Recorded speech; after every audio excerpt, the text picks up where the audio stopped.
Welcome to Chapter 13. Chapter 13 is titled Analyzing, Interpreting, and Presenting Research. And so this particular lecture is going to be pretty statistics heavy. And that's because the title, where it's discussing the analyzing and interpreting, it's referring to the data that we collect from our study. So we're going to collect that data and then we're going to run statistics on that data. Running those statistics will encompass the analysis and interpretation portion of this title, and then we are also going to be presenting those findings. And so when we present our research, much of the findings are presented in statistical language and numbers. So this chapter is going to focus on how to do that. Okay, so let's review what statistics are and why they are necessary in our field of research. So I really like this definition a lot that's on the slide. It says statistics help us to discover general trends in behavior, describe the degree of variability, and determine how much variability is due to chance factors and how much is a result of other important factors. So basically, statistics help us to describe human behavior or animal behavior, thoughts, feelings in terms of numbers. And obviously, the social sciences, psychology, sociology, we want to be considered a science. And science, for the most part, has a quantitative requirement. So we have to do some form of math, and math in the social sciences is statistics. So statistics helps us to summarize data. And so instead of collecting the ages of 30 participants in your sample and then sitting down with a friend and going through each participant and stating the age, you're able to just give like the mean age for that group of people rather than boring your friend with all 30 ages. So statistics allow us to summarize data. They allow us to make inferences about the nature of populations by examining samples from them. So, what that means is that when we are going to research any topic, we have to identify what our population is going to be. And then we need to take a representative group of people called a sample from that population because we can never test an entire population for various reasons. People don't want to participate in our study. People are under the age of 1 and don't speak English yet. People are in comas. People are on vacation. So, because we can't test everyone in a population, we have to get these samples. However, the sample must be representative, meaning that it should represent all different facets of the population that you pulled the sample from. So, it should reflect the socioeconomic status or a variety of socioeconomic statuses in the population. It should reflect ethnicity. It should reflect education level. It should reflect all kinds of different qualities and factors that comprise a society so that when you do take what you find in your research from your sample and you try to say, well, if this is true of our sample, then it's probably true of the population. You're only able to say that if the sample is in fact representative of the population, if you have represented all facets of that population in your sample. Usually we're able to achieve that just by doing random sampling methods. So there are two broad types of statistics, and you'll be calculating each type for your research. And so the first type is descriptive statistics, and this is where we just take our data and we use it to describe the sample with measures of central tendency, measures of variance. And then inferential statistics allow us to take our findings and generalize them from our sample to the population using different statistical tests like ANOVAs, Ttest, chi-squares, correlational tests like Pearson R and Spearman. So we'll talk about those specific tests today, but those tests allow us to do that inferential stat or that generalization from sample to population. And we do the whole hypothesis testing when we have our inferential statistics. So we compare our test statistic to a distribution and make sure that there is a significant difference or a significant correlation between variables And then from there, we're able to determine if we have successfully supported our hypothesis or not. So we're going to talk about why statistics are necessary, but before we do that, let's just do a brief review of the definitions for constants and variables.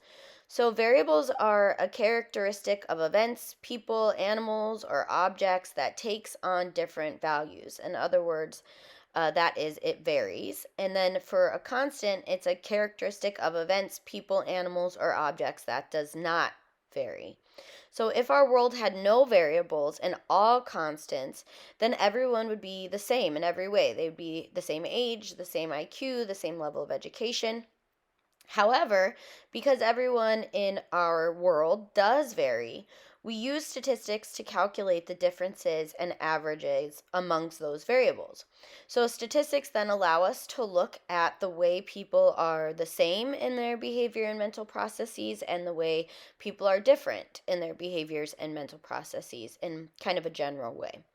So we conduct research to see if one variable has an effect on another. When we do that, we make causal inferences and compare means. We conduct research to see if one variable is related to another, and when we do that, it's called correlational research. And then we conduct research to describe general patterns in behavior. And when we calculate our descriptive statistics, that's what we're doing there. And so, how we measure behavior determines what kind of statistical analysis we can do and what kinds of research questions we can ask. So, we're going to spend the majority of the remainder of this lecture discussing the different types of statistical analyses that you can do. So, the different types of inferential tests you can do, and the different types of descriptive stats you can do so that you can analyze and interpret your data. So, the first type of descriptive statistics we're going to discuss are measures of central tendency. And those measures are mean, median, and mode. Mean is the arithmetic average and takes into account every score in the distribution. It's also the most used form of central tendency. And then the median is the middle score and separates the distribution in half. It's usually used when the scores are not on a normal distribution because you have an outlier. In other words, an extreme score is skewing your distribution, in which case, because the mean uses all numbers in its calculation, the mean gets skewed as well when you have an outlier, whereas the median does not. The median, you just distribute all the numbers and then identify the number in the middle. If there's two in the middle, you take the mean of the two numbers in the middle, and that becomes your median. And then the mode is the measure of central tendency that is the least useful, but it is the number that is frequently occurring. So the number that is occurring the most is your mode. So you report the mode if you want to know what most people reported on a certain question of a survey, for example. So maybe most people said they were extremely disappointed with the Chargers this season, where a 5 represents being extremely disappointed. So if that score was the one that came up the most, 5, that would be the mode for that distribution. The next type of descriptive stat we're going to discuss are measures of variability. So while the previous slide, central tendency, those measures look at the similarities in the data and summarize how are these numbers the same. Variability does the exact opposite. It looks at how are these scores different. And there are two common measures of variability. The first one is range. It's generally symbolized by an R. It's the lesser of the most useful of these two measures of variability. Standard deviation is the next one we're going to discuss, and that one is used way more than range. But range is a crude measure of variability and is just simply measuring the span of the distribution. So you just take the highest number in your data set minus the lowest number in your data set, and that would give you the range. But like I said, that's rarely used. Standard deviation, however, is used in just about every statistical formula that I could think of. And so standard deviation is the average distance of the scores from the mean. And unlike the range, it uses all values in its calculation. So basically, the standard deviation helps us figure out how far away most scores are from the mean. In other words, it's the average distance from the mean. So standard deviation is a statistic that tells you how tightly all the various examples are clustered around the mean in a set of data. We can study how many people eat a day. Most people say they eat 3 times a day, so that's the mean. But the people that say they didn't eat exactly 3 meals a day, how close are they to that mean of 3? Did they have 3 in a snack on average, or 2 meals in a snack on average, or did they have 1 meal on average, or 10 meals? So if we did do a standard deviation calculation here, we would probably find a small standard deviation because most people probably do eat around 3 meals a day. So I would guess that that standard deviation would be equal to like plus or minus 1 extra meal. So what that would mean is that when people do vary from that mean of 3 meals a day, they usually vary by 1 meal. So either one more meal, giving them 4 meals, or one less meal, giving them 2 meals on average. So in terms of how to calculate a standard deviation, I have an example for you on the slide here that just kind of gives you a crude understanding of the math behind a standard deviation, but not the exact formula that takes into account the number of participants in your sample.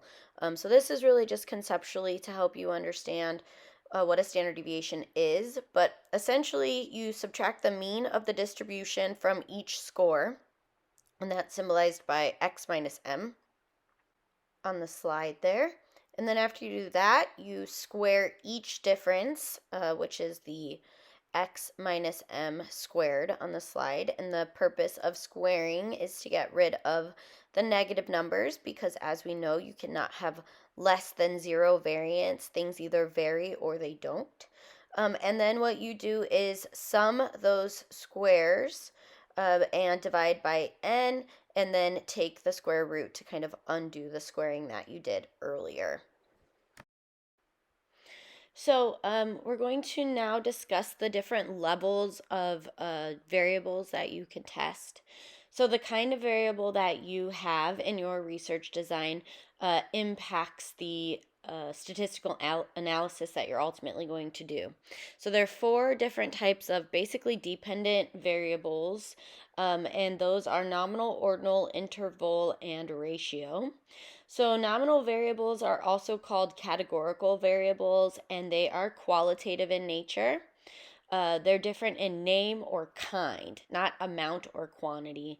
For example, gender, eye color, occupation, ethnicity, those are all considered nominal. And it's also important to note that one category or one nominal variable is not necessarily more or less than another one, as in like female is not more or less than male, they're just different. And so if you have nominal data, the type of central tendency measure you should use is the mode.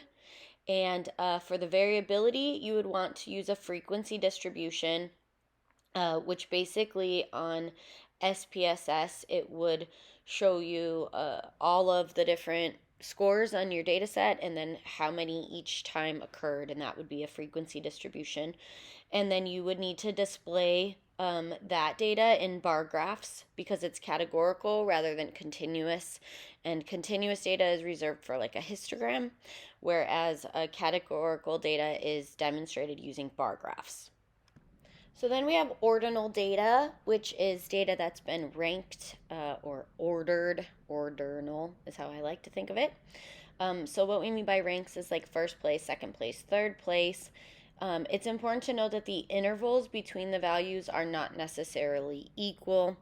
In other words, the person who, I don't even know anything about sports, geez, a person who swims a lap in 10 seconds might get first place, and then the person who swims a lap in 11 seconds might get second place, and then the person who swims the lap in 30 minutes might get third place.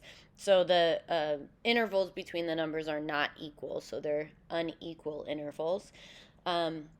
Also, with ordinal data, the central tendency is mode. the variability is range, and then again, you would display your data in a bar graph. And then interval data is the next level of variables we're going to discuss. And the interval data is called interval data because the intervals between the values are equal, unlike with ordinal data. Also, for the interval data, it has an arbitrary zero, which means that the data you collect, the numbers you collect, can go below zero. So interval data includes temperature, because of course, it could be negative 30 degrees outside. So we can run the most statistical analyses with this variable. It is considered a continuous variable, and I like to think of it as just a number that can go on and on and on. It doesn't really have an upper or a lower limit. And the measure of central tendency that you should use when you have interval data is the mean, unless you have a skewed distribution because of outliers, then you would use the median. And the measure of variability that you can use for interval data is range or standard deviation. And then there is ratio, and ratio variables are like intervals, but with an absolute zero. So in other words, with ratio data, we start measuring from zero, for example, like height, weight, age, length, and the measure of central tendency that you should use with ratio data is the mean, and the measure of variability that you should use when you have collected ratio data is the standard deviation. So you should always report the appropriate measures of central tendency and variability in your paper. So we want to be able to generalize our findings from our sample to a population. In other words, we want to be able to make inferences about the population from our sample data. And it is important to compute these statistical tests to describe what happened in our sample. However, we really want to make inferences to corresponding values in the population. So to do this, researchers have to use hypothesis testing. And hypotheses are educated guesses about the effects of a variable on a behavior, or an educated guess about how two variables are related. And so hypotheses are generated from theories, previous research, or logic, and then we use our inferential statistics to test our hypotheses. So that's what we are going to be looking at now, is the different statistical tests for hypothesis testing. So the first statistical analysis we're going to look at is a T-test. And there's two major types of T-tests, or two commonly used types, and they are independent T and paired samples T, or paired T as it's sometimes referred to as. And both of these T-test analyses are appropriate whenever you want to compare the means of two groups in an effort to test a hypothesis of difference. So if you look on the slide, the figures indicate where the control and treatment group means are located. So the control group is green and the treatment group is blue. The first thing to notice about these situations is that the difference between the means is the same in all three. But you should also notice that the three situations don't look the same. In the low variability, there is relatively little overlap between the two bell-shaped curves. So the T-test judges the difference between the means of the two groups relative to the spread or to the variability of their scores. So if you have one IV and one DV, then the DV would need to be interval or ratio in order to be eligible to run a T-test. And you would need to use a Cohen's d to calculate the effect size. So in an independent T-test, you have two groups, an experimental group and a control group. And the participants that are in the experimental group have nothing to do with the people in the control group, meaning they're not matched on any type of characteristic. It's not a pre-test, post-test where all participants serve in the control group and then in the experimental group, but instead you have half the people in one group and half the people in the other group, and they're completely independent of each other. Then you have the dependent groups design, and you use this when you have participants that serve in both of your treatment groups. So it's like a repeated measures design or a pre-test, post-test design, sometimes also referred to as a before and after design. Or you could use a dependent groups T-test or a paired T as it's often called, when you have pairs that have been matched on some characteristic. Like you have a person in the control group matched with a person in the experimental group on age. So both those people are the same age, and statistically we would treat them as one person. So now we have F tests, and F is the test statistic symbol for the test value that we get when we run an ANOVA. So in order to be able to do an ANOVA, you have to make sure you have at least one IV with multiple levels. If you had one IV with 2 levels, you would do a Ttest. But if you have one IV with multiple levels, or more than one IV with multiple levels, then you can do an ANOVA. And ANOVA stands for Analysis of Variance, and it is a statistical model that attempts to explain the variance between your levels of an IV, or between 2 IVs, or with an interaction of those 2 IVs on a DV. So in order to do an ANOVA, you need to have interval data, and you are comparing means or testing a hypothesis of difference when you are running an ANOVA.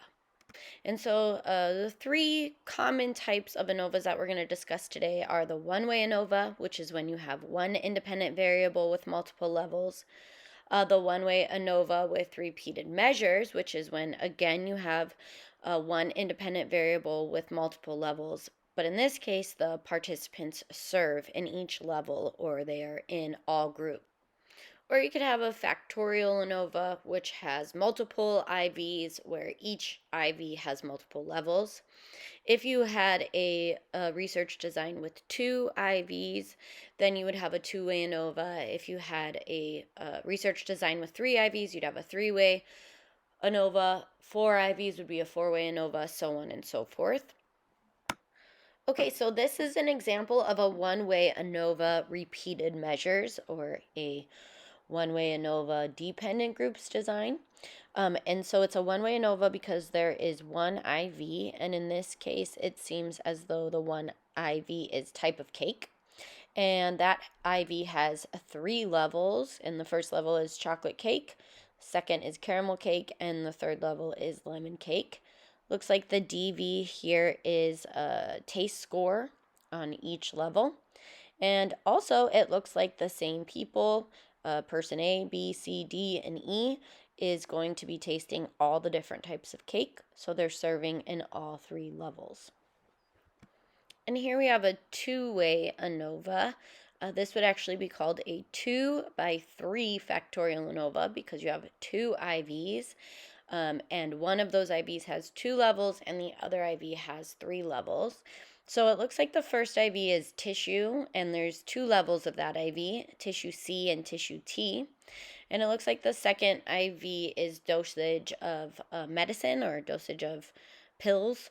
And so there are 3 levels of dosage of meds as our second IV. And so the first level of dosage of meds, or our second IV, is going to be a placebo, and then or no treatment. Then we have a low dosage, and then we have a high dosage.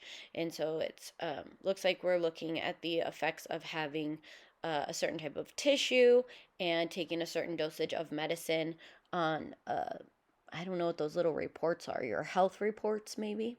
On health reports? Okay. And then we have a one-way ANOVA independent. And I know it's independent because in the first treatment condition, I see AD, is that an F? F and J. And then in the second treatment condition, I have EB, H, and I. And then in the last condition, C, G, K, and another K. That's confusing. Maybe it's supposed to be K and H. No, H is in the second condition. Anyways, point is, you look at that initial group of participants and you see that the groups have been randomly split into these 3 conditions. So there is one IV here, and then that IV has 3 levels, and there are different people in each level. So a Chi-square test is a test for deviations of observed frequencies from expected frequencies. For example, if we want to determine if a coin is fair, in other words, are the odds of flipping the coin heads up the same as the odds of flipping the coin tails up? So we collect data by flipping the coin 200 times.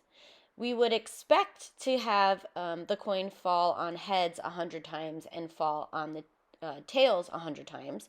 So that would constitute what we call our expected frequency. But then let's say what actually happened is the coin landed heads up 108 times and the coin landed tails up 92 times. This would be our actual observed frequency. So the chi-square test, when there is only one variable with multiple levels, is called a goodness of fit test. And you use this when you have frequency data on one variable, like I said. So if you had toothpaste, for example, and you wanted to know which type of toothpaste people preferred the most, so you had 3 levels of toothpaste with like Crest, Colgate, and Tom's, for example. So the null hypothesis, or the HO, is that the frequency distribution has one shape, and the alternate hypothesis, which is the actual hypothesis that you never really talk about, says that the frequency distribution has a different shape. So this test does not assume that there is a normal distribution. So if you had skewed data, for example, you would still be able to run this test. If you wanted to look at the effect size of a goodness of fit test, you would need to run a Cohen's W. And there is also a chi-square test for when you have 2 variables, and it's often referred to as the chi-square test for independence. So if you have frequency data with 2 variables, so let's say you have the type of toothpaste that we just mentioned with 3 levels, and then maybe you have type of preferred television programming, like reality TV versus scripted TV. The HO is that the categories are independent of each other, and the HA is that they are dependent on each other. And so you would test that hypothesis. In both of these cases, you would need to have nominal data, and you would still be testing a hypothesis of difference. If you wanted to test a hypothesis of association, where you seek to see if 2 variables are related, you could run a Pearson's R test or a Spearman's rank order test. So a Pearson's R test is used to determine if there is a linear relationship between 2 variables, and the null hypothesis, or the HO, in a Pearson R is that there is no relationship between your 2 variables. In order to do the Pearson's R test, you have to meet what is called the assumption of homogeneity of variance, and this is the variability around the regression line, or the fit line, is more or less equal from top to bottom.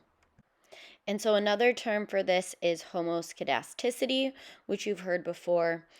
So again, we just want an equal number of data points above and below that regression line in order to meet the assumption of homoscedasticity, or heterogeneity of variance.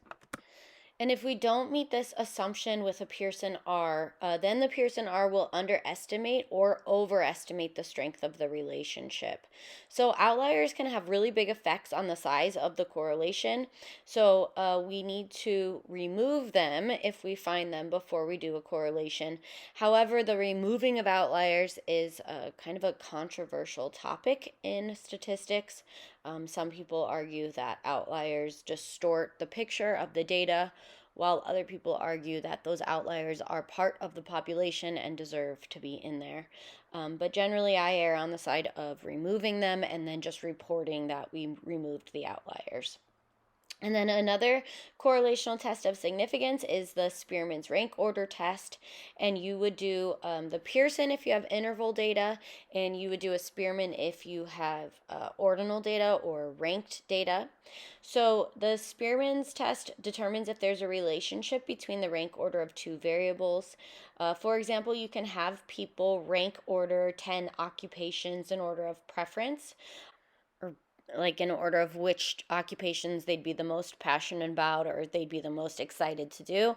And then you could also have them rank those occupations in terms of how much money they think each would make. So rank the job that you think would make the most money, number 1, second most money, number two, so on and so forth.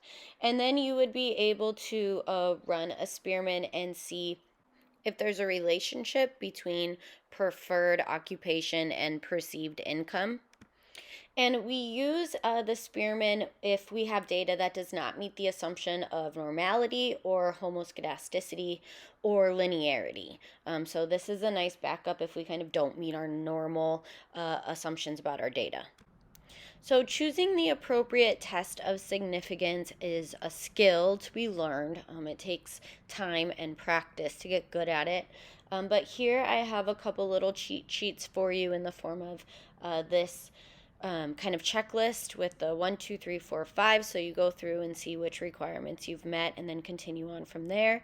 And then I also have a decision tree example that you could use to help you choose the correct statistical test based on your variables, and if you're trying to test a hypothesis of association or difference, if your groups are independent or dependent. So all of that needs to be considered in order to choose the right statistical analyses to run on your research design.